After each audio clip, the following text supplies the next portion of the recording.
Hello students, आप सभी का स्वागत है हमारे YouTube channel concept based study में। अभी हमारा चैप्टर चल रहा था रिलेशन एंड फंक्शन। उसमें मैंने रिलेशन कंप्लीट करा दिया था और फंक्शन की डेफिनीशन भी क्लियर करा दी थी, डोमेन रेंज के बारे में बता दिया था आपको, ठीक है। और हमारा रियल फंक्शंस का जो टॉपिक था वो भी हो गया था, बट मैंने टाइप्स ऑफ रियल फंक्शंस अभी आपको नहीं कराए थे। तो अभी तक जो वीडियो बनाई थी मैंने रियल फंक्शंस तक, आप वहाँ तक वीडियो देख लें अगर नहीं देखी हैं। उसके लिंक मैं डिस्क्रिप्शन में प्रोवाइड करा दूंगा और उसके बाद ये लेक्चर स्टार्ट करें। और ये बहुत ही इंपॉर्टेंट चैप्टर है फंक्शंस, ठीक है।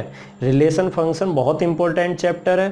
फंक्शंस आपका मेनली यूज़ होता ही है सबसे ज़्यादा, ठीक है। आप ट्रिग्नोमेट्रिक फंक्शन पढ़ेंगे उसमें भी सबसे ज़्यादा आपका फंक्शंस यूज़ होगा। आप डिफरेंशियबिलिटी कंटिन्यूटी वगैरह पढ़ेंगे तो वहाँ पे भी आपका फंक्शन यूज़ होगा। तो आप अगर अभी से ही फंक्शन टॉपिक को क्लियर करके चलेंगे तो आपको आगे आने वाले टाइम में परेशानी बिल्कुल भी नहीं होगी, ठीक है। तो इससे मैं आपको बताने जा रहा हूँ कि रियल फंक्शंस क्या हैं। थोड़ा लेट हो गए थे, वीडियो नहीं बन पा रही थी बीच में, उसके लिए आपसे क्षमा चाहेंगे क्योंकि थोड़ा तबीयत की भी प्रॉब्लम थी। कोई बात नहीं, अब आगे से आपको प्रॉपर वीडियो मिलती रहेंगी और कोशिश करेंगे कि अच्छे से आपको सब कुछ मैं समझाने में सफल रहूं। तो मेरा टॉपिक है आज रियल फंक्शंस, उसमें बात कर रहा हूं मैं कांस्टेंट फंक्शन की, ठीक है। नंबर 1 है ये, है ना। रियल फंक्शन पहले आपको रिमाइंड करा देता हूं क्या थे। रियल फंक्शन थे जिसमें डोमेन और रेंज दोनों रियल होती हैं, ठीक है। मतलब ऐसे फंक्शन जो रियल से रियल में होते हैं उनको हम क्या बोलते हैं, रियल फंक्शन, ठीक है। इस तरीके से होते हैं वो। एफ कोई रियल फंक्शन है तो एफ रियल टू रियल होगा, ठीक है। एफ कहाँ से कहाँ होगा, रियल नंबर से रियल नंबर के सेट में, ठीक है। आर क्या है, सेट ऑफ रियल नंबर। तो ये एक रियल फंक्शन होता है। अब रियल फंक्शन कौन कौन से हैं उनकी भी बात कर लेते हैं। तो पहला नंबर लिखा मैंने कांस्टेंट फंक्शन, ठीक है। जैसा कांस्टेंट नंबर से बात होता है, कांस्टेंट पोलिनोमियल तो आपने पढ़ी होगी। कांस्टेंट पोलिनोमियल क्या होती है, पी एक्स बराबर सी टाइप की। जैसे ये लिख दिया मैंने, P X is equal to C, ये कांस्टेंट पोलिनोमियल होती है। तो उसी टाइप से हमारे एक कांस्टेंट फंक्शन होता है। बिल्कुल सेम प्रोसीजर वही है, पोलिनोमियल से ही रिलेट कर रहा हूँ क्योंकि ये पोलिनोमियल के ही टाइप में आता है कांस्टेंट फंक्शन, ठीक है। तो क्या है कांस्टेंट फंक्शन, लिख लेते हैं। Let R with a set of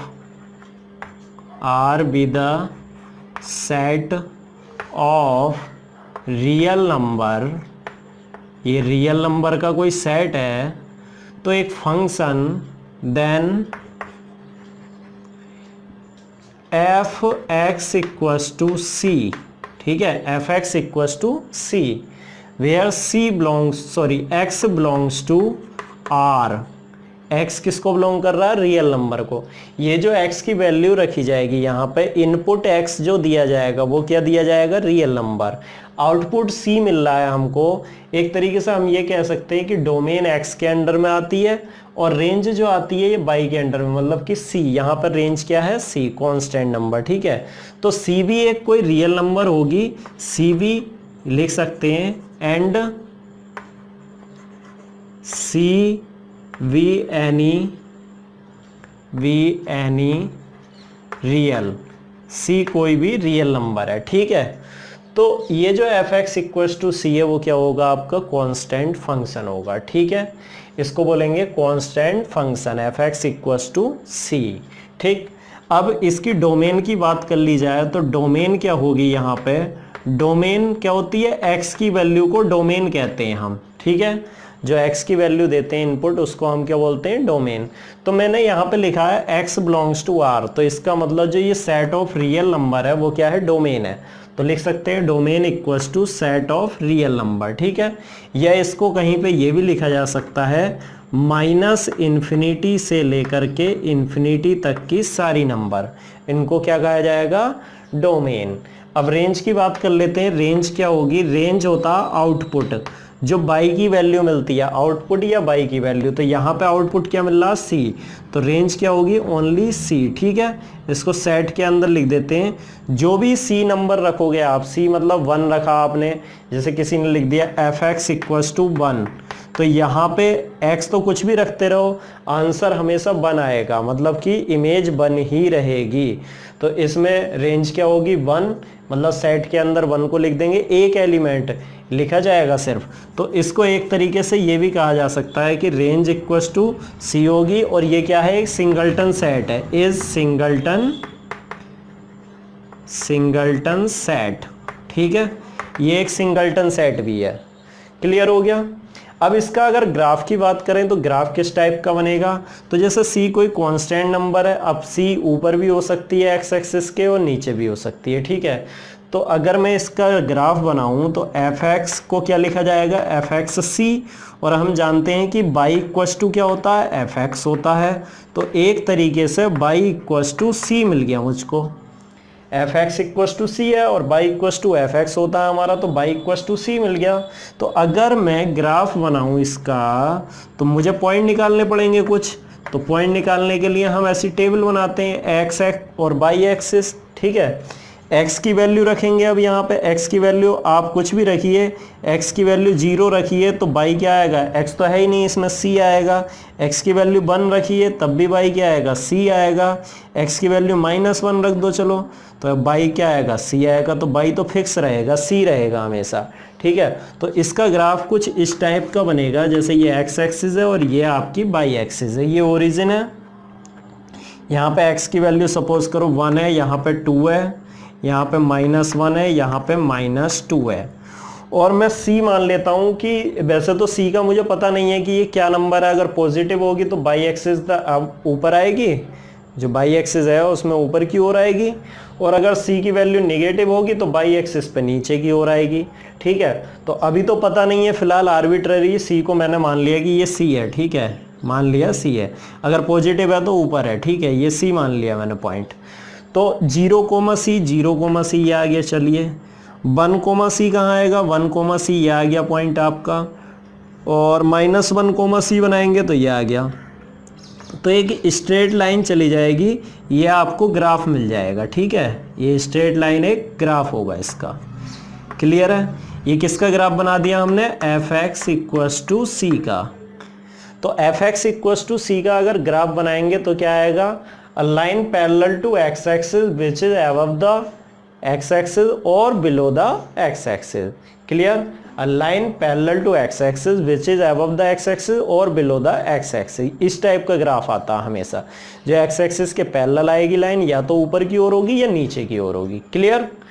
तो साफ साफ दिख रहा है कि x की वैल्यू तो कोई भी रखी जा सकती है, ग्राफ से दिख रहा है कि x की वैल्यू कोई भी ली जा सकती है, इधर भी आ रही है इधर भी आ रही है, रियल नंबर।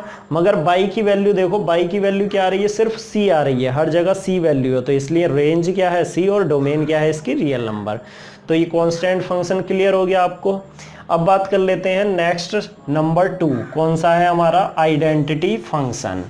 सेकेंड टाइप पाएंगे हम आइडेंटिटी फंक्शन, ठीक है।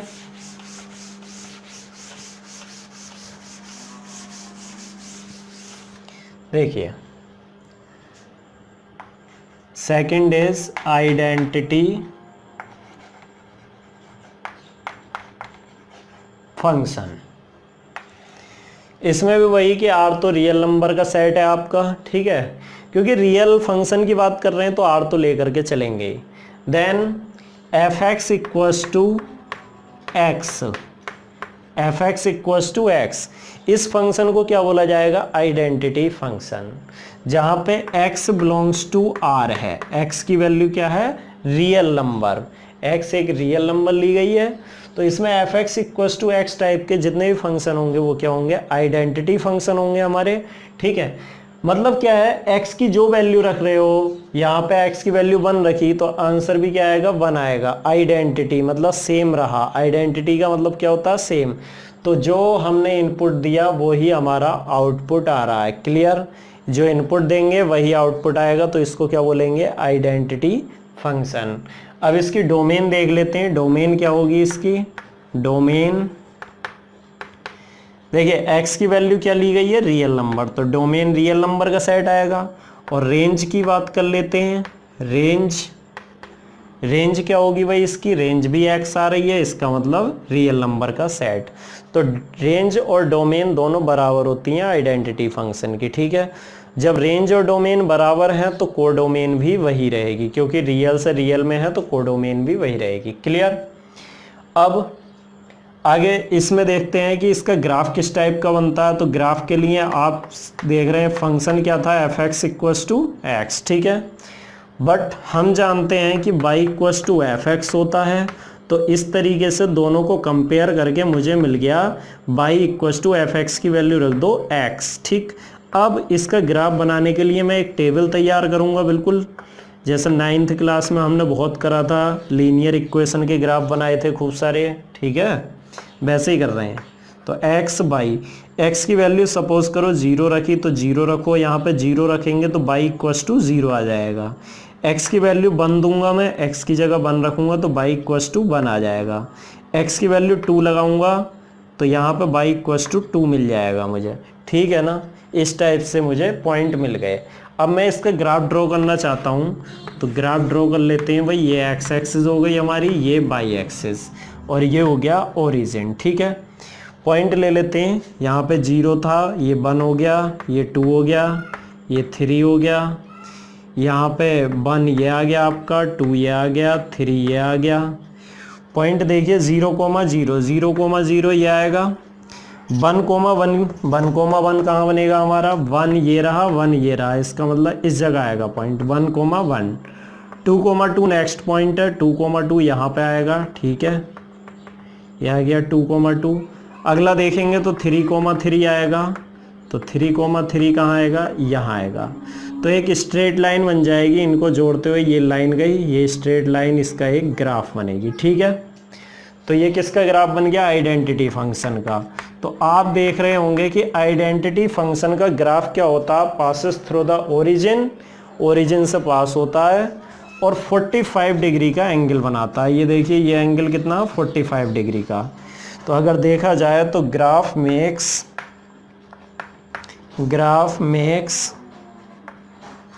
45 डिग्री एंगल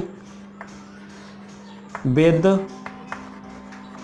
किसके साथ, x axis, with x axis. जो इसका ग्राफ होगा वो x एक्सिस के साथ 45 डिग्री का एंगल बना रहा होगा, और पास हो रही है लाइन कहाँ से, ओरिजिन से। क्लियर। तो 2 टाइप के फंक्शन हो गए, आइडेंटिटी फंक्शन, कांस्टेंट फंक्शन। अब थर्ड टाइप के फंक्शन पर चलते हैं, कौन सा है, मॉडुलस फंक्शन, ठीक है। थर्ड है हमारा मॉडुलस फंक्शन।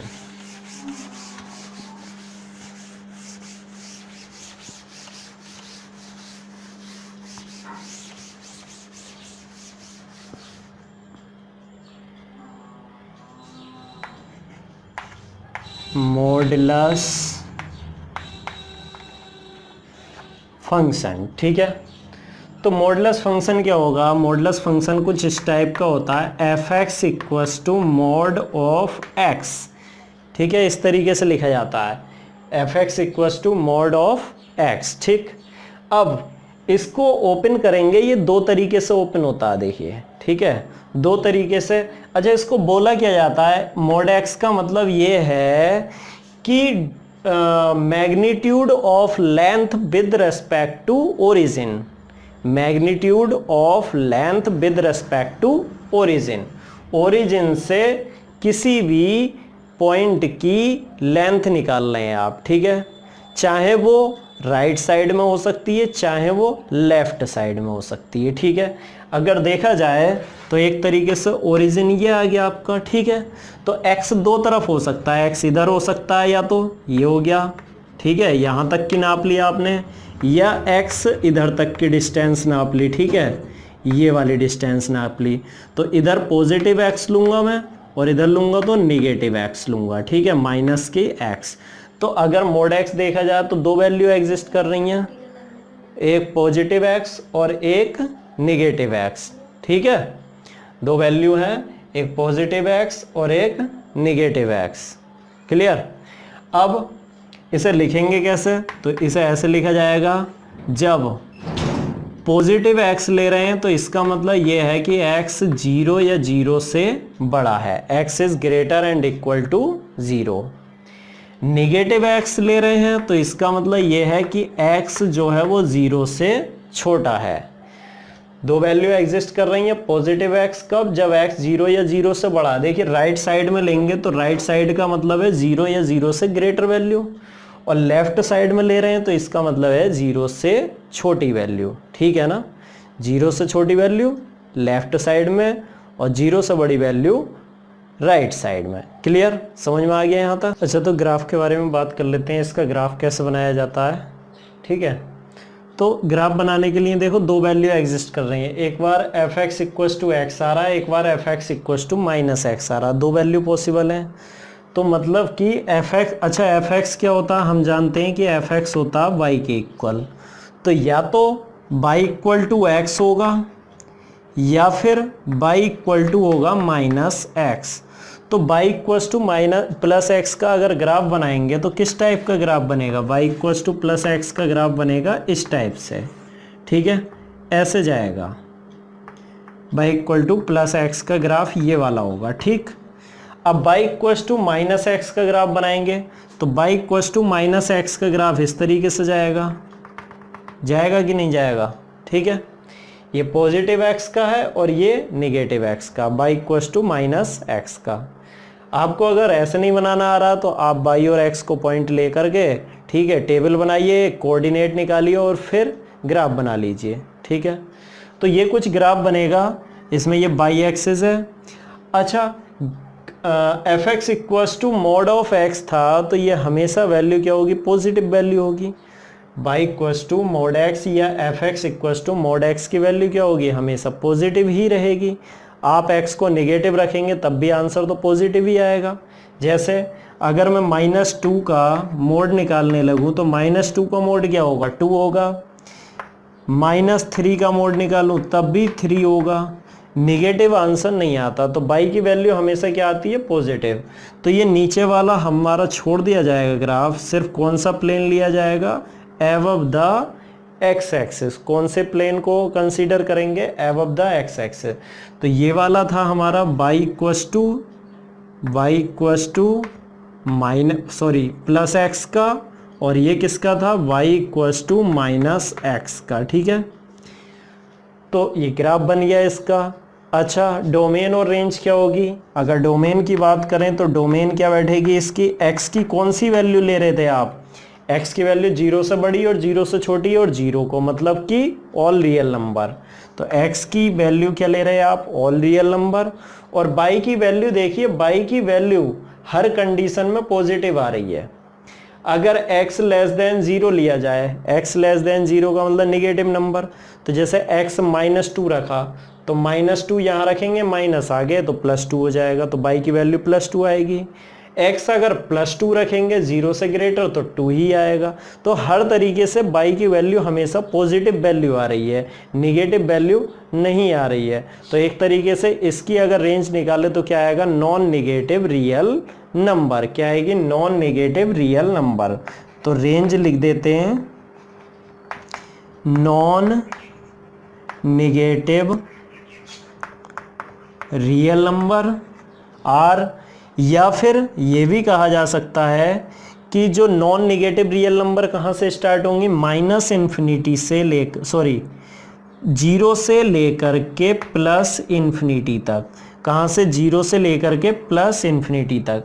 0 को मैंने क्लोज्ड इंटरवल में लिया है क्योंकि 0 को इंक्लूड कर सकते हैं, y की वैल्यू 0 एग्जिस्ट कर रही है। ठीक है, ये y की वैल्यू 0 से बड़ी आ रही है, इधर भी बड़ी है तो पॉजिटिव ही। y की वैल्यू 0 से छोटी नहीं है। क्लियर, ये इसका मॉड x का ग्राफ हो गया आपका। एक मॉड x को देखो y equals to mod x, या आप मॉडुलस फंक्शन में मॉड x माइनस ए भी ले सकते हैं। तो x माइनस ए अगर लेंगे, देखिए एफ एक्स इक्वल्स टू किसी ने ले लिया मॉड x माइनस ए, तो इसकी वैल्यू क्या होगी, इसकी भी वैल्यू निकालते हैं। देखो वैसे ही यहाँ पे जो होगा a लिया जाएगा। ठीक है, तो एक तरीके से मॉड x माइनस ए को अगर कहा जाए लैंग्वेज में तो क्या होगा, ये होगा magnitude of length measured from a। कहाँ से मीजर कर रहे हैं, a से। इसमें मीजर्ड फ्रॉम कहाँ थी, ओरिजिन। ठीक है, मॉड x था तो ओरिजिन से अब x माइनस ए है तो यहाँ a से मीजर किया जाएगा, ठीक है। ऐसे निकाल भी सकते हैं आप लोग, x माइनस ए है तो x माइनस ए को 0 रखिए, x की वैल्यू निकाल लीजिए, a आ रही है। यहाँ से अगर देखेंगे तो मोड x में x को 0 रखिए तो x की वैल्यू क्या आ रही है, 0। तो जहाँ से मीजर करना वो पॉइंट निकाल लिया मैंने। तो x माइनस ए की वैल्यू पॉजिटिव x माइनस ए होगी। अगर राइट साइड में देखेंगे a के तो x माइनस ए आएगी, और अगर लेफ्ट साइड में देखा जाएगा a के तो क्या आएगी, माइनस के साथ x माइनस ए। अगर लेफ्ट साइड में देखेंगे तो with minus sign x minus A, और राइट साइड में देखेंगे तो with plus sign x minus A, मतलब प्लस का x माइनस ए आएगा जब a से बड़ी होगी या a के इक्वल, और a से छोटी होगी तो माइनस ऑफ x माइनस ए। तो अगर इसको मैं लिखूं तो कैसे लिखूंगा भाई, देखिए यहाँ पे मैं बता रहा हूँ, fx को क्या लिखा जा सकता है, x माइनस ए लिखा जा सकता है, या फिर माइनस ऑफ x माइनस ए, ठीक है। दो वैल्यू एग्जिस्ट कर रही हैं। ये वाली वैल्यू कब एग्जिस्ट कर रही है, ये कर रही है जब x greater and equals to a है, और ये वाली वैल्यू नेगेटिव वाली कब कर रही है, जब x लेस देन a है। तो लेस देन के साथ इक्वल नहीं लगाते, ग्रेटर देन के साथ हमने इक्वल लगाया, ठीक है। क्लियर हो गया ये, तो मॉडुलस फंक्शन हो गया। अब नेक्स्ट है हमारा सिग्नम फंक्शन, ठीक है। नेक्स्ट कौन सा है, सिग्नम फंक्शन।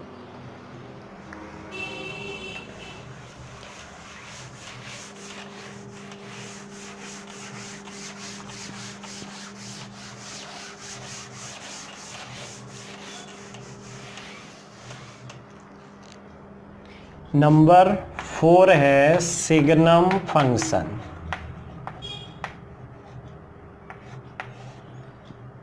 सिग्नम फंक्शन क्या होता है भाई, F X equals to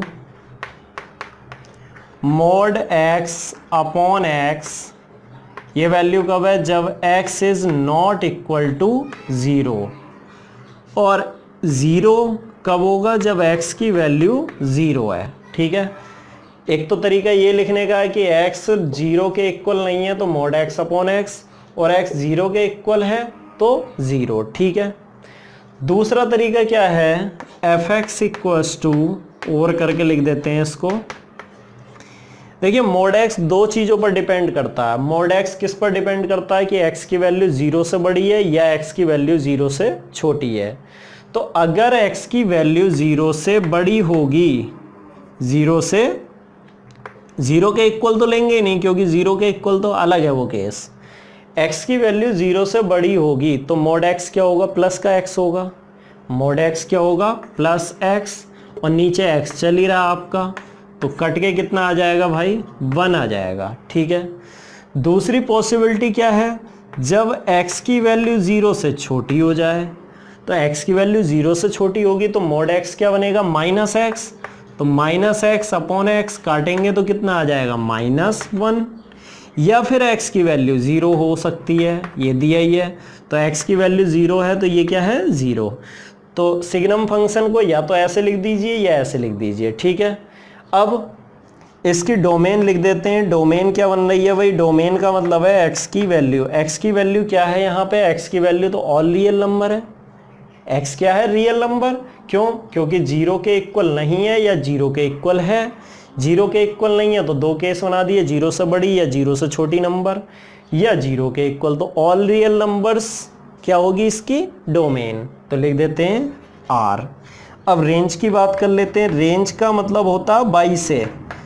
range क्या है, बाई या आउटपुट। आउटपुट क्या मिल रहा है हमें यहाँ पे, यहाँ से तो हम नहीं कह सकते, यहाँ से डायरेक्ट बता सकते हैं कि या तो 1 आ रहा है या -1 या 0, इसके अलावा कुछ और आंसर नहीं है। तो अगर इसकी रेंज देखी जाए तो सेट में लिखते हैं हम -1 आ रहा है, 0 आ रहा है या 1, ये 3 ही नंबर आ रही हैं बस रेंज में। क्लियर हो गया सिग्नम फंक्शन, ठीक है ना, समझ में आ गया। अब इसके बाद बात कर लेते हैं हम कौन से फंक्शन की, एक्सपोनेंशियल फंक्शन, ठीक है।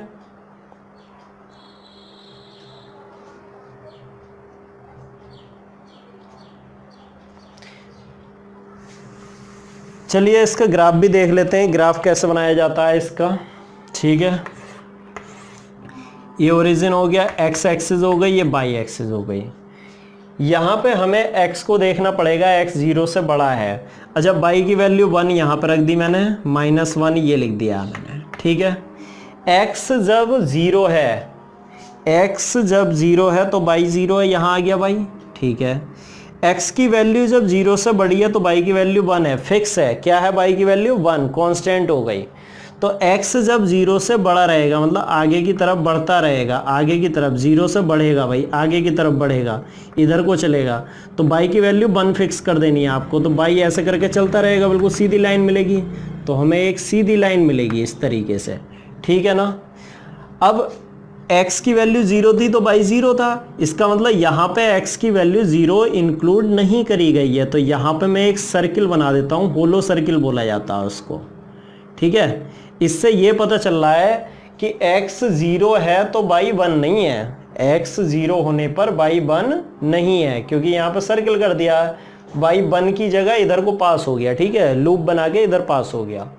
ऐसे ही x जब 0 से छोटा है, 0 से छोटा मतलब x निगेटिव साइड में, तो y की वैल्यू क्या रखनी है आपको? -1, -1 ये है। तो x 0 से छोटा है, 0 से छोटा मतलब इधर चल रहे हैं, तो ये एक सीधी लाइन मिल जाएगी इधर। y की वैल्यू क्या कर दी हमने? 1 फिक्स, सॉरी -1। y की वैल्यू इस कंडीशन में -1 है। कब? जब x 0 से छोटा है। तो निगेटिव x एक्सिस पर चल रहे हैं, इधर की तरफ चलेंगे, और y की वैल्यू -1 ही रहने देनी है। y की वैल्यू -1 ये हो गई, तो ऐसे करके बिल्कुल सीधी, यहाँ भी -1, यहाँ भी, हर जगह -1 है, ठीक है, इक्वल हो गई डिस्टेंस। अब यहाँ पे तो -1 नहीं है, जब x 0 है तो y -1 नहीं है, तो यहाँ पे एक सर्किल बना देंगे हम, ठीक है। इससे ये पता चल रहा है कि x 0 है तो y -1 नहीं है, x 0 से छोटा है तो y -1 है, हाँ ठीक है ना। तो ये इसका ग्राफ भी हो गया, ठीक है भाई।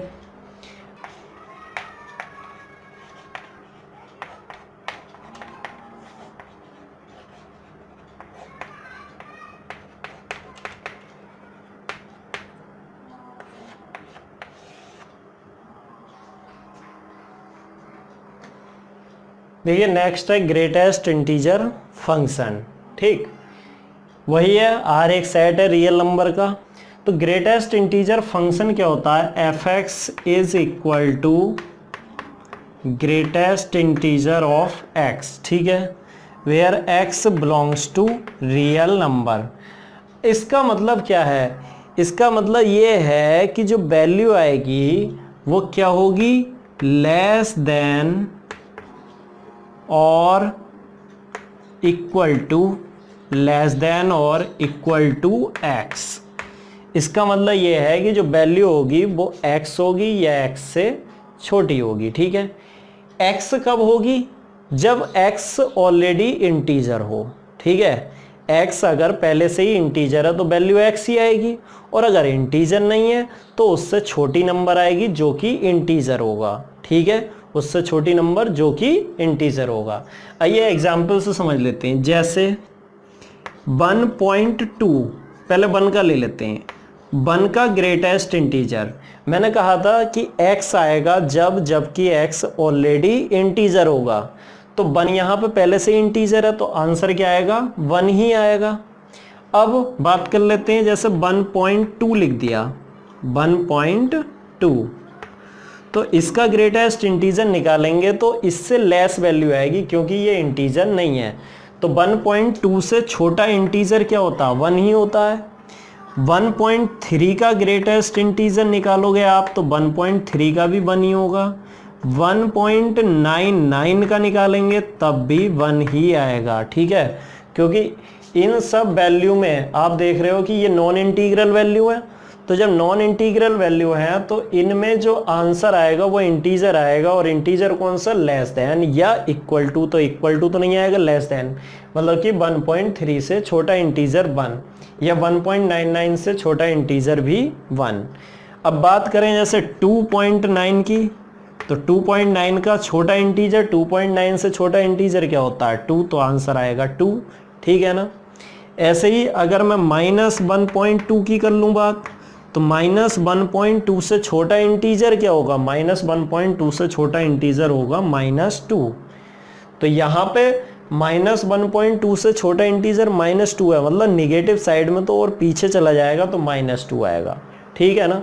समझ में आ गया, ये ग्रेटेस्ट इंटीजर फंक्शन होता है, ठीक है। अब इसमें आप देख रहे हैं कि इनपुट हम चाहे कुछ भी रख रहे हैं, 1.9, 1.99 ये सब रियल नंबर है, मगर आउटपुट जो आया हर बार एक इंटीजर आया है, हर बार एक इंटीजर आया है।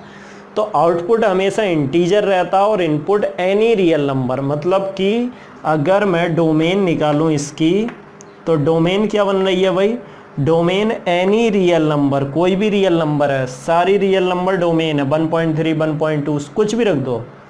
मगर रेंज निकाली जाए इसकी, तो रेंज क्या बनेगी भाई, रेंज देखिए ऑल इंटीजर्स, रेंज में पॉजिटिव नंबर और नेगेटिव आ रही हैं, मगर है तो इंटीजर ना, पॉइंट वाला कोई आंसर नहीं है। तो रेंज क्या आएगी इसकी, इंटीजर्स, रेंज आएगी इंटीजर्स, ठीक है। Set of integers is the range and all real number are domain, ठीक है। क्लियर हो गया ये। इसका ग्राफ भी देख लेते हैं, ग्राफ कैसे बनाया जाता है, चलिए।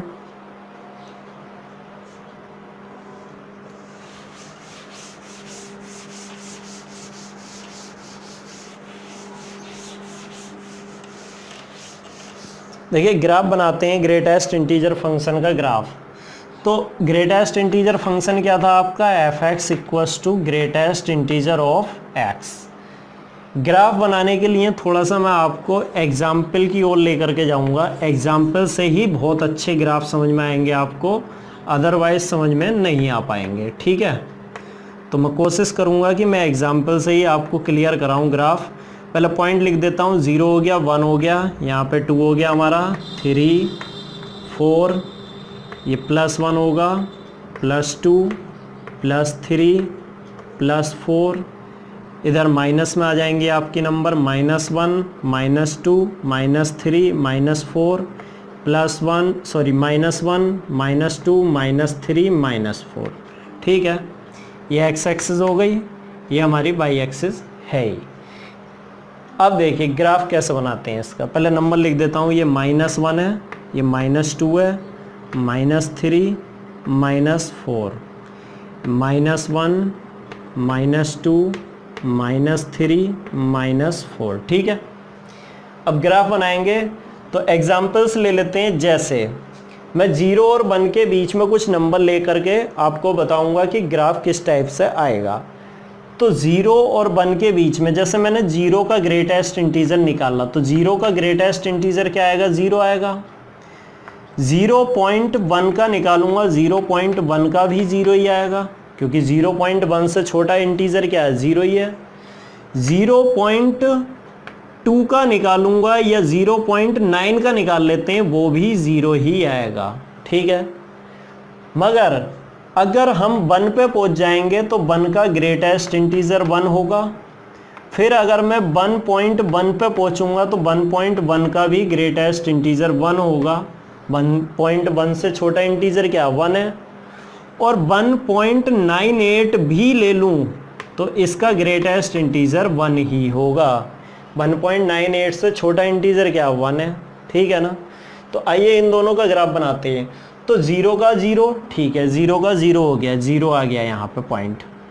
0.1 रखा, x को क्या दिया मैंने, x की वैल्यू लगाई मैंने 0.1, तो fx मतलब y, fx क्या होता है y, तो y equals to greatest integer x, इस तरीके से चल रहा है ये, ठीक है। fx y होता है तो y equals to greatest integer x। तो y की वैल्यू जब x इक्वल्स टू मैंने 0.1 लगाया, x इक्वल्स टू 0.1 लगाया, यहाँ पे 0.1, तो 0.1 का ग्रेटेस्ट इंटीजर कितना आया, 0 आया, तो y की वैल्यू 0 आई। तो 0.1 का आंसर भी 0 है, 0 का आंसर भी 0 है। तो अगर मैं 0.1 देखूंगा यहाँ आएगा, तब भी 0 ही आया, मतलब कि y एक्सिस पर अभी बिल्कुल चले ही नहीं है। कब तक नहीं चलेंगे, जब तक 0.9, 0.99, 0.98 ये सारी वैल्यू के लिए हम कहाँ रहेंगे, 0 पे ही लटके रहेंगे, ठीक है। मतलब कि y एक्सिस की ओर बिल्कुल बढ़ेंगे ही नहीं, x एक्सिस पे ही चलते रहे। कब तक, जब तक कि 0.9, 0.999, 0.99999 जितना भी नंबर है, मतलब 1 से छोटी सारी वैल्यू के लिए, 0 और 1 के बीच में जितनी वैल्यू लाई कर रही है उनके लिए क्या आ रहा है भाई, 0। तो एक तरीके से ये लाइन बन जाएगी हमारी इस तरीके की, ठीक है ना। मगर जैसे ही हम 1 पे पहुंचे तो 1 पे 0 नहीं है, 1 का ग्रेटेस्ट इंटीजर 1 आ रहा है, तो 1 पे 0 नहीं है, तो मुझे यहाँ पे एक क्या करना पड़ेगा, एक सर्किल बनाना पड़ेगा, जिससे मैं ये बता पा रहा हूँ तुम्हें कि 1 ले रहे हैं, जब x को 1 रख रहा हूँ मैं, x की वैल्यू क्या रख रहा हूँ यहाँ पे, x की वैल्यू 1 रख रहा हूँ, तो ये 0 नहीं है। फिर x की वैल्यू 1 है तो क्या आ रहा, 1, 1.1 है तब भी 1, 1.98 है तब भी 1, मतलब कि 2 से छोटी जितनी वैल्यू है, 1 से बड़ी या 1 के इक्वल, 1 से लेकर के 1.98 चला, 9999 भी रहेगा तब भी 1 ही आंसर आना है। तो एक तरीके से 1 से बड़ी जितनी वैल्यू है और 2 से छोटी सबके लिए क्या आंसर आ रहा, 1 आ रहा, y की वैल्यू 1 आ रही है, तो y की वैल्यू 1 ये है। तो यहाँ पे चलेंगे, अब हम ऊपर पहुँच जाएंगे यहाँ, ठीक है। x की वैल्यू 1 ली तो क्या आया आंसर, 1 आया, ठीक है, आ गया 1। फिर आगे को चलते रहे हम, 1.1 रखा तब भी 1 आया, 1.2, 1.98 सबके लिए 1 आ रहा, तो ये एक स्ट्रेट लाइन देगा। जब कांस्टेंट हो गया तो स्ट्रेट लाइन देगा एक, बिल्कुल पैरेलल टू एक्स एक्सिस, ये straight line parallel to X axis है। मगर जैसे ही ये 2 आएगा, x की वैल्यू 2 होगी तो ये 1 नहीं होगा, तो मुझे यहाँ पे फिर से एक सर्किल बनाना पड़ेगा, ठीक है। ऐसे ही जब 2 के लिए लिखेंगे तो 2 के लिए 2 आएगा, मगर 2.1 का लिखोगे तब भी 2 ही आएगा, और 2.99 का लिखोगे तब भी 2 ही आएगा, ठीक है। मगर 3 पे 2 नहीं आएगा, 3 के लिए अलग आएगा। तो हम क्या करेंगे, यहाँ से 2 के लिए क्या आएगा भाई, 2 के लिए 2 आएगा, तो 2 ये है, y की वैल्यू 2 आ रही है जब हम x को 2 रख रहे हैं। ऐसे ही 2.1, 2.2, 2.3 सबके लिए 2 आ रहा फिक्स है, मगर जैसे ही 3 हुआ तो चेंज हो गया। ऐसे ही आगे पहुंच जाएंगे, बिल्कुल सेम भाई, ऐसे ही चलाते रहो इसको आगे, एक सीढ़ी नुमा आकार ले लेगा। सीढ़ी नुमा मतलब स्टेप फंक्शन, इसीलिए इसका नाम क्या है, स्टेप फंक्शन। ये स्टेप बन रहे हैं नहीं, सीढ़ी नुमा आकार, जीने की सीढ़ी बना दी है, तो ये एक स्टेप फंक्शन भी कहलाता है। इसका दूसरा नाम क्या है भाई, दूसरा नाम है इसका स्टेप फंक्शन। तो ये भी समझ में आ गया स्टेप फंक्शन क्यों बोलते हैं इसको, ठीक है। अब नेगेटिव साइड में चलते हैं जरा थोड़ा सा, 0 के बाद माइनस, चलो माइनस वाली साइड में चलते हैं। जैसे माइनस का 0.1 ले लिया, तो माइनस 0.1 से छोटी नंबर क्या होगी, -2, सॉरी -2 नहीं, -1 होगी। माइनस 0.1 से छोटी नंबर -1, फिर -0.2 से छोटी नंबर भी लेंगे तो -1, -1 से छोटी नंबर नहीं लेंगे क्योंकि -1 तो इंटीजर है, तो -1 के लिए तो -1 ही लेना पड़ेगा। तो क्या हो जाएगा भाई, यहाँ पे देखिए -1 के लिए -1, फिर -1 किसके लिए आ रहा, 0.2 के लिए, 0.1 के लिए, सबके लिए -1 आ रहा है। तो इधर चलेंगे नेगेटिव साइड में, जब हम चलेंगे तो नेगेटिव साइड हमारी ये वाली है भाई, इधर ये नेगेटिव साइड है, तो इधर चल रहे हैं हम। 0.1 के लिए भी कितना आ रहा, -1, तो ये आ गया 0.1 के लिए भी -1, 0.2 के लिए भी -1, 0.3 के लिए भी -1, 0.1 के लिए भी -1 आ रहा है। मगर 0 के लिए तो -1 नहीं था, तो जब 0 के लिए -1 नहीं था तो यहाँ पे एक सर्किल कर देते हैं, ठीक है। x 0 है तब -1 नहीं था आपका, तब तो 0 था। ऐसे ही आगे बढ़ेंगे, 1.1 के लिए कितना आएगा, -2 आएगा। 1.1 के लिए अच्छा -1 के लिए तो -1 नहीं है ना, हाँ -1 के लिए -1 है, मगर -1 के लिए -2 नहीं है, तो -2 नहीं है तो सर्किल कर दीजिए। मगर -1.1 के लिए -2 है, -1.2 के लिए भी -2 है, -1.3 के लिए भी -2 है, और -2 के लिए भी -2 है। ऐसे ही ये नीचे की ओर और चलता रहेगा, -3 आ जाएगा नेक्स्ट टाइम, ये ऐसे आ जाएगा। तो इस तरीके से ये जो बनाए हैं आपने, ये क्या बना दिए, स्टेप फंक्शन को रिप्रेजेंट करते हैं। ये ग्राफ ऑफ द क्या हो गया आपका, ग्रेटेस्ट इंटीजर फंक्शन। क्लियर हो गया, समझ में आ गया होगा आपको। बहुत मैंने आराम से कराया, ज़्यादा जल्दीबाजी इसीलिए नहीं करी है कि ग्राफ आपको अच्छे से समझ में आ जाए, ठीक है। चलिए अब नेक्स्ट टॉपिक है अपना कौन सा, अच्छा, जैसे ये ग्रेटेस्ट इंटीजर फंक्शन है, ऐसे ही लीस्ट इंटीजर फंक्शन होता है। जब लीस्ट इंटीजर फंक्शन होता है तो उसमें उल्टा करते हैं। जैसे 2.99 का निकाला तो 2.99 का लीस्ट इंटीजर फंक्शन अगर निकालेंगे तो ये इस टाइप से लिया जाता है। 2.99 का अगर लीस्ट इंटीजर फंक्शन निकालूंगा मैं तो क्या आएगा 3, ये लीस्ट इंटीजर फंक्शन होता है। ऐसे ही अगर मैं निकालूंगा 1.5 का लीस्ट इंटीजर फंक्शन तो लीस्ट इंटीजर फंक्शन ऑफ 1.5 कितना होगा 2 होगा। ठीक है, उससे बड़ी वैल्यू ली जाती है just after 1.5 greatest integer least integer is 2। ठीक है, 1.5 के बाद में जो लीस्ट इंटीजर है वो कितना है 2 है। ऐसे -1.5 के बाद में जो लीस्ट इंटीजर होगा -1 होगा। -9.2 के बाद में लीस्ट इंटीजर क्या होगा -9 होगा। ठीक है, वो लीस्ट इंटीजर फंक्शन हो गया। ग्राफ लगभग ऐसे ही रहता है, उसका थोड़ा सा चेंज होता है बस। ठीक है, तो लीस्ट इंटीजर फंक्शन आप अपने आप कर लेना। अब बात कर लेते हैं, नेक्स्ट फंक्शन है आपका फ्रैक्शनल पार्ट फंक्शन। ठीक है, number 6।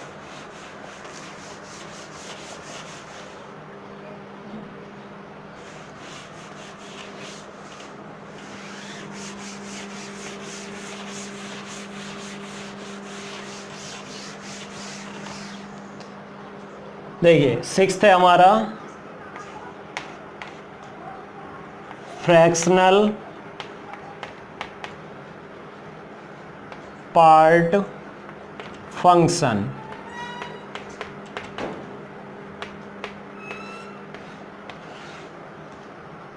f(x) equals to fractional part of x। इसको ऐसे रिप्रेजेंट किया जाता है, f(x) equals to fractional part of x, और इसको लिखा जा सकता है x minus greatest integer of x। ठीक है, बहुत आसान है। क्या है x minus greatest integer x। ठीक है, जो x था कोई भी रियल नंबर था, उसमें से ग्रेटेस्ट इंटीजर x को हटा दीजिए, जो बचा वो क्या बचा फ्रैक्शनल पार्ट बचा। इसीलिए कहते हैं इसमें क्या है, ये कोई नंबर है उसमें से इंटीजर कम कर दो, नंबर उसी नंबर में से, जैसे 1 है, ये सपोज करो 1.2 है तो 1.2 में से 1 इंटीजर क्या आएगा 1 आएगा। 1.2 का इंटीजर 1, जब माइनस करेंगे तो 0.2 क्या है एक फ्रैक्शनल पार्ट है, इसीलिए इसको फ्रैक्शनल पार्ट फंक्शन बोला जाता है। ठीक है, तो अब इसमें आप देख रहे होंगे इसकी अगर रेंज और डोमेन देखी जाए तो डोमेन निकाल लेते हैं। पहले डोमेन क्या होती है इसकी, डोमेन होती है ऑल रियल नंबर, कोई भी रियल नंबर रखी जा सकती है, मगर रेंज जो आती है इसकी रेंज हमेशा फ्रैक्शनल पार्ट होती है, मतलब कि 0 और 1 के बीच में ही लाई करती है। 0 से 1 तक हो सकती है, 1 को भी इंक्लूड नहीं करते, 1 भी नहीं आता है कभी। ठीक है, 0 और 1 के बीच में ही पॉइंट वाली नंबर लाई करती हैं। अब आएगा कैसे, देखिए ग्राफ से समझ में आ जाएगा, बहुत आसान है। ग्राफ बनाएंगे तो वेरी इजी फंक्शन। ठीक है, ये x हो गया, ये y हो गया, यहाँ पे x की वैल्यू 0 1 2 3, इधर -1 -2 -3, और यहाँ ये आ गया 1। वैसे और की ज़रूरत नहीं होगी, फिर भी लिख देता हूँ 1 2 3 4 कुछ भी ले लो। ठीक है, हाँ नेगेटिव नंबर हो सकती हैं या नहीं है, अच्छा ये गलत हो गया है क्योंकि नेगेटिव नंबर भी हो सकती हैं। ठीक है, तो वो निकालते हैं, कैसा आएगा, इधर -1 ले लेते हैं हम, ये हो गया -1।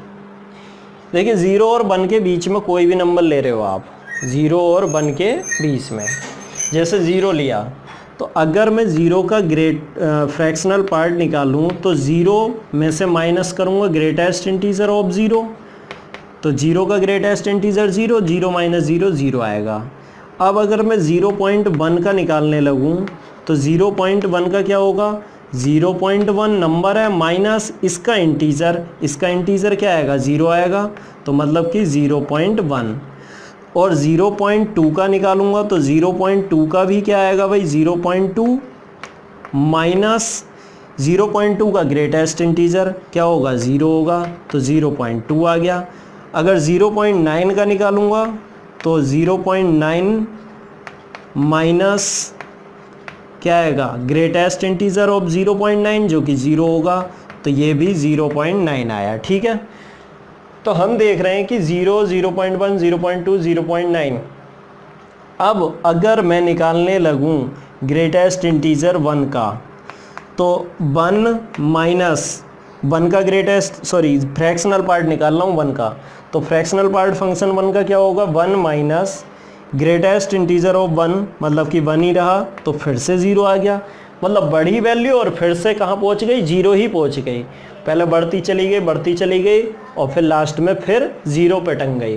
तो यहाँ से देखो 0 होगी, 0 के बाद फिर बढ़ती रहेगी, लास्ट में जब 1 पहुँच जाएगी, अपनी पीक पे पहुँच जाएगी, तो यहाँ पे आके फिर से पटक के ये कहाँ गिरेगी, यहाँ पे 1 तो कभी हो ही नहीं सकती, बाई की वैल्यू 1 नहीं आई। देखो बाई की वैल्यू 0 आई, 0 से बढ़ती रही 0.9 तक पहुँची, 9 तक भी पहुँचेगी और 999 तक भी पहुँचेगी। ठीक है, 0.999 तक पहुँचेगी, मगर लास्ट में फिर से कहाँ आके गिरेगी, 0 पे।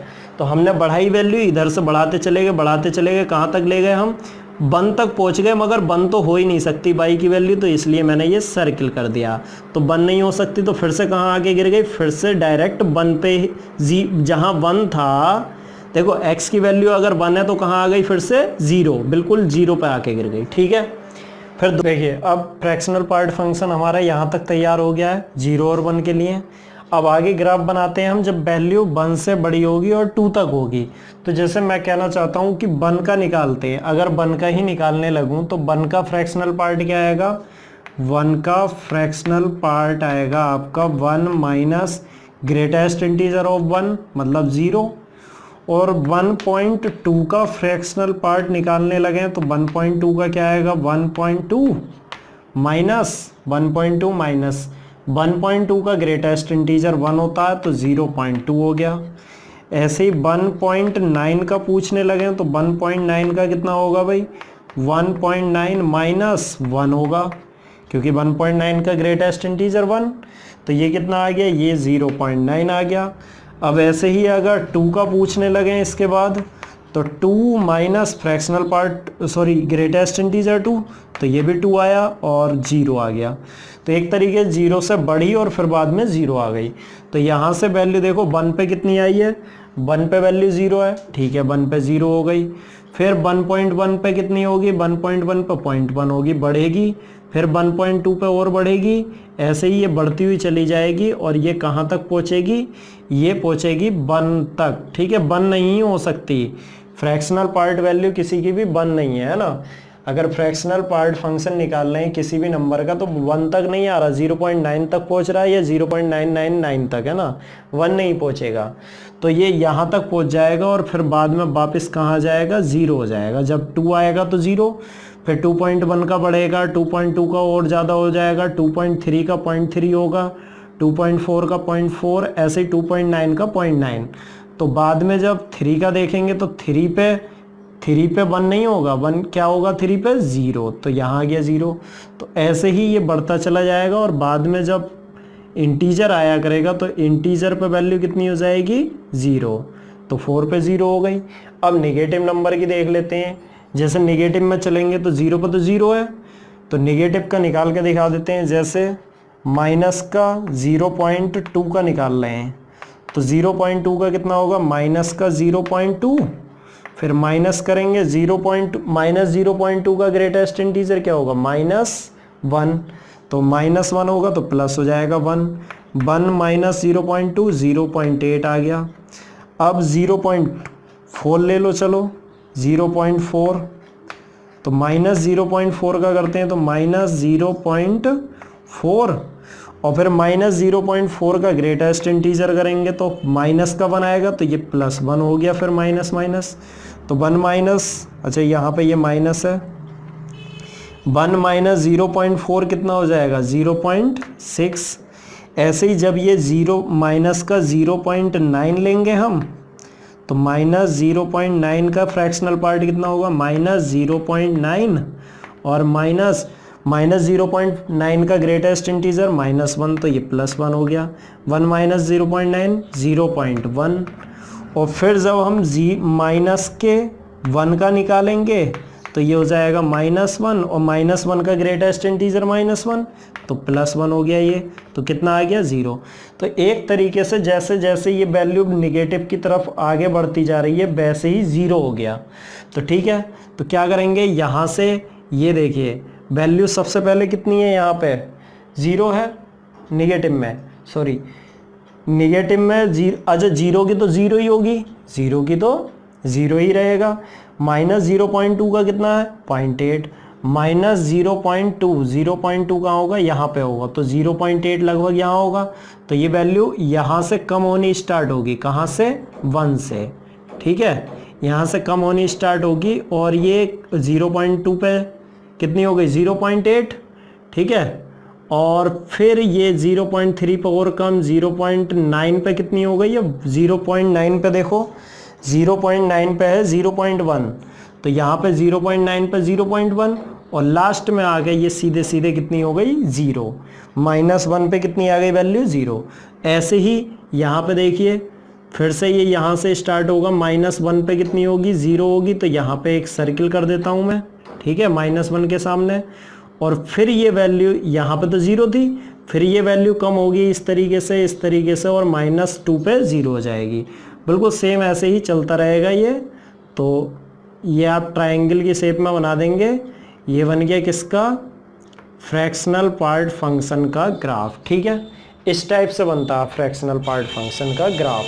अगर इसका कोई एरिया पूछने लगे तो एरिया एक ट्रायंगल का निकालें तो इसका कितना हो गया 1, इसका भी 1, ठीक है, ये भी 1 है और ये भी 1 है, तो एरिया होगा 1/2 × 1 × 1, मतलब कि हाफ स्क्वायर यूनिट।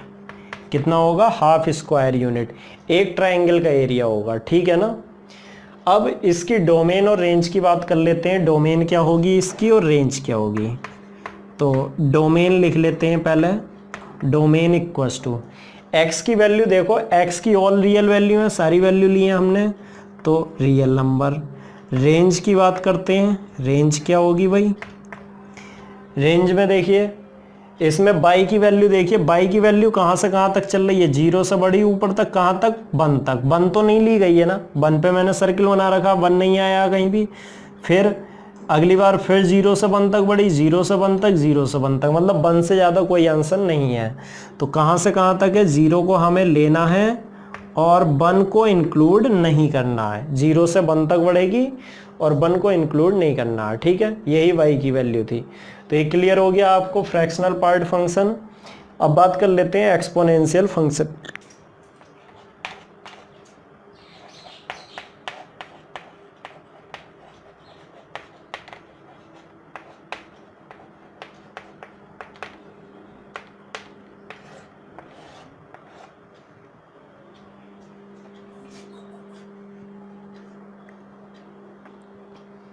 देखिए नेक्स्ट है अपना एक्सपोनेंशियल फंक्शन।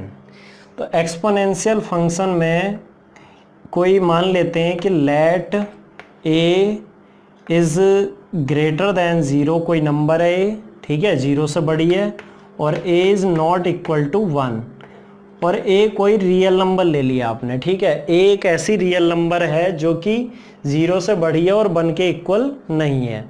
तो इस कंडीशन में जो F X equals to A to the power X बनेगा, इसको बोलेंगे आप एक्सपोनेंशियल फंक्शन, जहाँ पे ये एक्स जो है वो रियल नंबर है, कोई भी रियल नंबर है, ठीक है।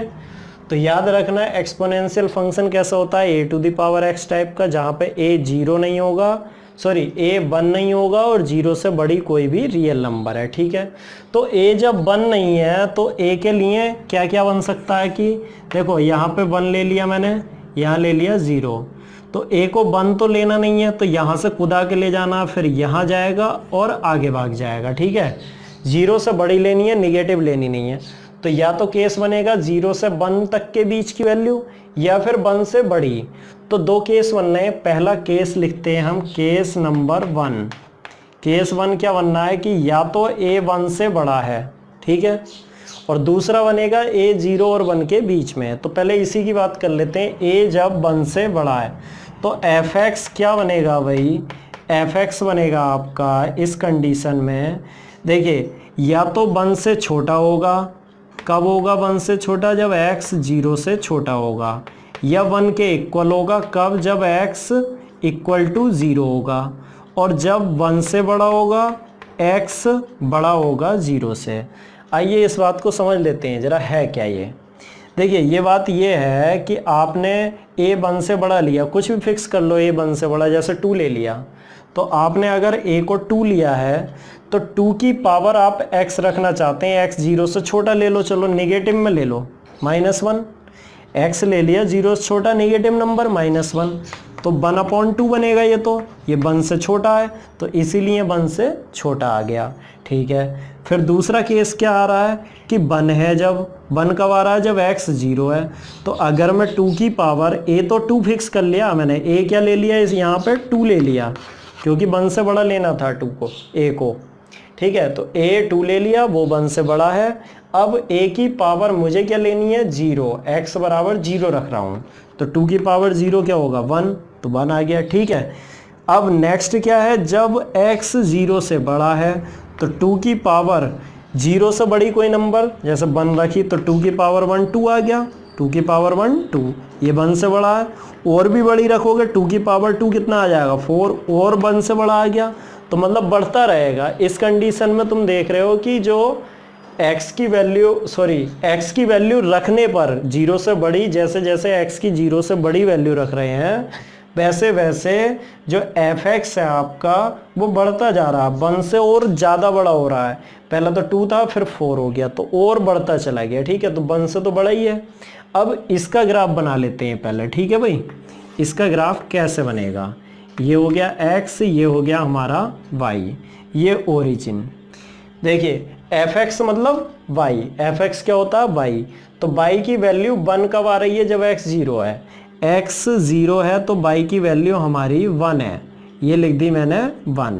ठीक है, अब x की वैल्यू जब 0 से छोटी थी तो y की वैल्यू 1 से छोटी है, 1 से छोटी है। जैसे जैसे x की वैल्यू 0 से छोटी है, तो 0 से छोटी मतलब निगेटिव डायरेक्शन में चलेंगे ना, x की वैल्यू निगेटिव, और y की वैल्यू 1 से छोटी, 1 से छोटी मतलब नीचे आएगा, तो ये ऐसे करके आएगा। ठीक है, अब यहाँ देखिए 1 हो गया कब? जब x 0 है तो y 1 हो गया। अब आगे देखिए, जब x 0 से बड़ा है तो y क्या होगा? 1 से बड़ा। fx क्या? y 1 से बड़ा, तो y 1 से बड़ा मतलब ऊपर बढ़ता जाएगा, y की वैल्यू और ऊपर को जाती रहेगी।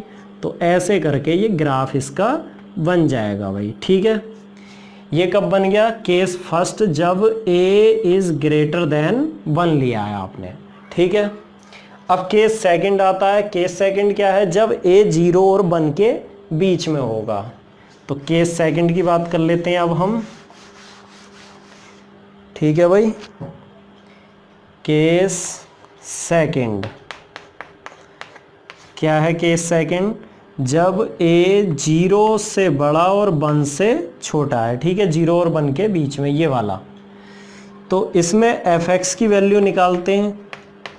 इसमें fx की वैल्यू क्या बनेगी? यहाँ पे तो 1 से बड़ी आएगी जब x 0 से छोटा है, यहाँ 1 ही रहेगी जब x इक्वल्स टू 0 है, यहाँ 1 से छोटी रहेगी जब x ग्रेटर देन 0 है। देखिए साफ साफ समझ में आएगा आपको। a 0 और 1 के बीच में, 0 और 1 के बीच में क्या आएगा? 1/2, 0.5। तो 1/2 ले लेता हूँ, a को क्या ले लिया मैंने? 1/2। अब 1/2 की पावर 0 पहले छोटा करते हैं, x less than 0। Less than 0 का मतलब निगेटिव ले लेते हैं, -1। तो 1/2 की पावर -1 कितना हो गया? 2। 2 मतलब 1 से बड़ा। ठीक है, 2 1 से बड़ा है, समझ में आ गया। दूसरा क्या था आपका? जब पावर 0 होगी तो 1/2 की पावर 0 भी बनी होगा, क्योंकि किसी की पावर 0 होती है 1 होता है, तो उसको छोड़ दो। फिर तीसरा केस x ग्रेटर देन 0, तो 1/2 की पावर 0 से बड़ी मतलब चलो 2 रख लो, 0 से बड़ा 2 भी है, तो 1/2 की पावर 2 मतलब 1/4। तो ये तो 1 से छोटी नंबर है, तो इसलिए यहाँ पे क्या लिखा? 1 से छोटा। ठीक है, अब इसका ग्राफ समझते हैं। देखो x 0 है तो y 1 है, तो ये तो यहाँ पे बन चुका है x 0 y 1। फिर x 0 से छोटा है तो y 1 से बड़ा है, x 0 से छोटा y 1 से बड़ा, तो x 0 से छोटा मतलब इधर को 0 से छोटा, तो y क्या आएगा आपका? 0 से सॉरी 1 से बड़ा, y आएगा आपका 1 से बड़ा, ये आ गया y, ठीक है, ऊपर को जाएगा। और x जब 0 से बड़ा आएगा तो y 1 से छोटा, 1 से छोटा मतलब नीचे की ओर, तो ये ऐसे चला जाएगा भाई। कैसे जाएगा ये? इस तरीके से। तो ये आपका ग्राफ आ गया। ये कौन सा केस बना? ये सेकंड केस, जब a 0 से बड़ा है और 1 से छोटा है। तो इस तरीके से आपका एक्सपोनेंशियल फंक्शन का ग्राफ बनता है। अब इसकी डोमेन और रेंज आपको मैंने बताई है नहीं, तो डोमेन और रेंज और समझ लेते हैं। डोमेन क्या होती है और रेंज क्या होती है। डोमेन देखिए, डोमेन होती है x की वैल्यू, तो x की निगेटिव वैल्यू भी है, x की पॉजिटिव वैल्यू भी है, सारी वैल्यू ली हैं, तो x क्या है? Real number. रेंज क्या होती है? y की वैल्यू। ग्राफ से आपको साफ साफ दिख रहा होगा कि y की वैल्यू जो है वो पॉजिटिव ही ली गई है, निगेटिव नहीं है कोई भी। देखिए नीचे की ओर पूरा प्लेन खाली पड़ा, कुछ भी नहीं बना हुआ नीचे। तो इससे क्या प्रूव हो रहा है कि y जो है वो अपर हाफ प्लेन में है, लोअर हाफ प्लेन में नहीं है। तो जब अपर हाफ प्लेन में है इसका मतलब पॉजिटिव है। y की वैल्यू क्या है? पॉजिटिव। तो y की वैल्यू 0 है कहीं? नहीं। तो y की वैल्यू 0 से इन्फिनिटी रहेगी, मगर 0 को इंक्लूड नहीं करा जाएगा। y की वैल्यू कहीं पे 0 नहीं होगी, देखो 0 से बड़ी रहेगी, कहीं भी ये लाइन बिल्कुल टच नहीं होगी इसको। कुछ ना कुछ 0.1 भी हो या 0.001 भी होगी, मगर y की वैल्यू 0 नहीं होगी। तो अपर वैल्यू है सिर्फ, ठीक है। तो ये समझ में आ गया आपको डोमेन क्या है, रेंज क्या है, और इसका ग्राफ भी बनाना आ गया। अब इसका अपोजिट है एक लॉगरिथमिक फंक्शन, तो उसको भी समझ लेते हैं, आइए।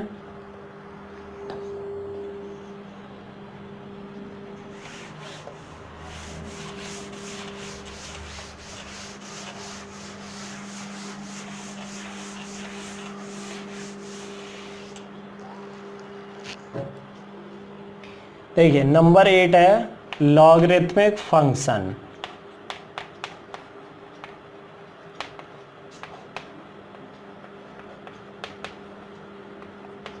ये बहुत इंपॉर्टेंट फंक्शन है लॉगरिथमिक फंक्शन, ठीक है। इसकी प्रॉपर्टीज़ भी आएंगी आपकी, और वो बहुत इंपॉर्टेंट प्रॉपर्टीज़ है। वैसे लॉगरिथम का काम क्या होता है? लॉगरिथम का काम होता है कैलकुलेशन को इजी करना, ठीक है। कैलकुलेशन इजी करने के लिए लॉग का यूज़ करते हैं, मगर यहाँ पे हम लॉगरिथमिक फंक्शन पढ़ने वाले हैं, तो इसे समझ लीजिए क्या है। देखिए ये बिल्कुल अपोजिट प्रोसेस है एक्सपोनेंशियल फंक्शन का। अपोजिट का मतलब क्या है? देखिए मैं समझाना चाहता हूँ। जैसे हमने ले लिया x is equal to a to the power y, ये एक्सपोनेंशियल फंक्शन है। बस अंतर ये है कि जो y एक्सिस थी वो x पे ला दी है मैंने, और जो x एक्सिस है वो y पे पहुंच गई। x और y को इंटरचेंज कर रखा है यहाँ पे, वो मैं बताऊंगा क्यों कर रखा है। देखिए वो इसलिए कर रखा है कि इसका अपोजिट प्रोसेस ही, एक्सपोनेंशियल फंक्शन का अपोजिट प्रोसेस ही क्या है? लॉगरिथम। तो क्या करते हैं? y इज इक्वल्स टू, इसे ऐसे लिख सकते हैं, y equals to log of x with base a। इसे ये लिखा जा सकता है log of x with base a। देखिए ये जो a है ये क्या है? ये बेस होता है। ये क्या है? बेस। तो बेस ही रहेगा, a तो बेस रहेगा, तो लॉग बेस में क्या आ गया? a। और x देखो y की वैल्यू निकाल रहे हैं, तो y की वैल्यू क्या हो जाएगी? पावर, ठीक है। y क्या है? पावर यहाँ पे, या एक्सपोनेंट। तो पावर की वैल्यू क्या हो गई? पावर इज इक्वल्स टू, मतलब y is equals to log base में a ले लिया मैंने, ऑफ x, जो यहाँ पे वैल्यू थी वो क्या आ गई? इधर आ गई लॉग के साथ, ठीक है। Log of x with base a, इस तरीके से लिखा जा सकता है। तो यहाँ पे एक्सपोनेंशियल फंक्शन का उल्टा हो गया थोड़ा सा। क्या उल्टा हो गया है? कि यहाँ पे जो x है, देख रहे हैं आप, यहाँ पे ये जो x है, जो एक्सपोनेंशियल फंक्शन में y एक्सिस थी वो यहाँ पे x एक्सिस का काम करेगी, और जो एक्सपोनेंशियल फंक्शन में x एक्सिस थी वो यहाँ पे y एक्सिस का काम करेगी। देखिए a to the power x होता है, तो यहाँ पे y आ गया, इसका मतलब x एक्सिस को रिप्लेस कर दिया y से। यहाँ पे y होता है, y इज इक्वल्स टू, तो यहाँ पे x आ गया, इसका मतलब y एक्सिस को रिप्लेस कर दिया x एक्सिस से। समझ में आ गया? देखिए अब क्या करना है, अब इसकी पहले वैल्यू समझ लीजिए। यहाँ पे जो ये a है वो वैसे ही रहेगा कि a क्या होता है यहाँ पे, नॉट इक्वल टू 1 होता है और ए की वैल्यू 0 से बड़ी होती है। ये तो पुराना ही है कि a इज़ ग्रेटर देन 0 और and a is not equal to 1। दूसरा जो ये x होता है, ये x भी 0 से बड़ा ही रहता है, x की वैल्यू भी 0 से बड़ी लेनी होती है हमें, ठीक है। जो x है यहाँ पे वो भी 0 से बड़ा आता है। वो कहाँ से आया, वो आपने एक्सपोनेंशियल फंक्शन में देखा होगा, यहाँ पे बाई होता था तो बाई की वैल्यू क्या आई थी, अपर हाफ, बाई की वैल्यू 0 से बड़ी थी तो यहाँ पे बाई x से रिप्लेस हो गया तो x ग्रेटर देन 0 हो गया। तो ये चीज़ें आपको कहाँ पे हेल्पफुल होती हैं, जब आप डोमेन और रेंज निकालते हैं, किसी फंक्शन की डोमेन और रेंज निकालते हैं, वहाँ पे बहुत हेल्पफुल चीज़ें हैं ये, ठीक है, याद रखनी है आपको। अब आइए इसका ग्राफ बना लेते हैं। ग्राफ कैसे बनेगा इसका, ये हो गई इसकी एक्स एक्सिस, ये हो गई बाई एक्सिस और ये हो गया ओरिजिन। देखिए बिल्कुल वैसे ही करेंगे, बस जो चीज़ वहाँ पर बाई एक्सिस पे बनाई थी वो यहाँ पे एक्स पे बनानी है। देखिए एक्सपोनेंशियल फंक्शन में बाई एक्सिस पे बन लिया था, यहाँ पे एक्स एक्सिस पे बन ले लेता हूँ मैं, ठीक है। एक्सपोनेंशियल फंक्शन में जो ग्राफ हो रहा था, x की वैल्यू जैसे जैसे 0 से बड़ी 0 से छोटी थी, पहले केस में x की वैल्यू 0 से छोटी थी तो बाई 1 से छोटा था, और x की वैल्यू 0 से बड़ी थी तो बाई 1 से बड़ा था। अब यहाँ पर उल्टा कर दो, यहाँ पे क्या होगा, बाई की वैल्यू, ठीक है, जो वहाँ पे x की वैल्यू 0 से छोटी या बड़ी थी, यहाँ पे किसकी वैल्यू देखेंगे, बाई की वैल्यू। बाई की वैल्यू जब 0 से छोटी होगी, बाई की वैल्यू 0 से छोटी मतलब निगेटिव, तो x की वैल्यू क्या होगी, वो 1 से छोटी रहेगी। बाई की वैल्यू 0 से छोटी तो x की वैल्यू 1 से छोटी, तो ये आ जाएगा इधर की तरफ, ठीक है। और x की वैल्यू, ठीक है, 1 से बड़ी हो जाएगी कब, जब बाई की वैल्यू 0 से बड़ी होगी। उल्टा हो रहा ना, x वाला बाई से रिप्लेस हो गया, तो बाई की वैल्यू 0 से बड़ी होगी तो x की वैल्यू क्या होगी, 1 से बड़ी होगी। ऐसे करके ग्राफ जाएगा, समझ में आ गया। फिर ये तो हो गया फर्स्ट केस, कौन सा वाला है ये, a इज़ ग्रेटर देन 1 वाला। केस सेकंड उल्टा था इसका। केस सेकंड में क्या था हमारा एक्सपोनेंशियल में, कि x की वैल्यू 0 से छोटी थी तो बाई की वैल्यू 1 से बड़ी थी, और x की वैल्यू जब 0 से बड़ी थी तो बाई की वैल्यू 1 से छोटी थी। देखो x की वैल्यू 0 से बड़ी थी तो बाई की वैल्यू 1 से छोटी थी, तो अब बाई को कर दो तो बाई की वैल्यू 0 से बड़ी होगी तो x की वैल्यू 1 से छोटी होगी। x की वैल्यू 1 से छोटी होगी, बाई की वैल्यू 0 से बड़ी होगी, मतलब पॉजिटिव में, तो इधर से ऐसे आएगा, ठीक है। फिर यहाँ पर तो 1 ही आएगी, जब x 1 होगा तो बाई 0, वहाँ पे भी ऐसे ही था, बाई 0 x 1, ठीक है। अब इसके बाद क्या हो जाता है हमारा, इसके बाद ये था कि बाई की वैल्यू जब 0 से छोटी होगी तो x की वैल्यू 1 से बड़ी हो जाएगी, तो बाई की वैल्यू 0 से छोटी नेगेटिव, x की वैल्यू 1 से बड़ी, ये चला गया, ठीक है। तो ये इस टाइप से ग्राफ जाएगा, कब, जब a 0 और 1 के बीच में आएगा।